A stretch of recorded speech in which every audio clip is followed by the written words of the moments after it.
Welcome to my channel. So, ayun nga guys.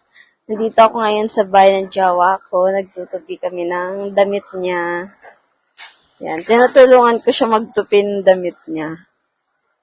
Kasi, puyat siya. Kasi, panggabi yung pasok niya. Tapos, ayan.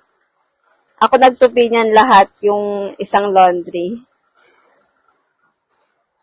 Tapos yun, magpapalaundry naman siya ng mga labahin.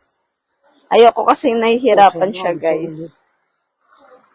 Diba? Ganun ako kabait. Alam mo yun, yung kahit alam ko pagod din ako, tapos syempre tutulungan ko siya. Tutulungan ko siya para hindi siya mahirapan. Oh, thank you.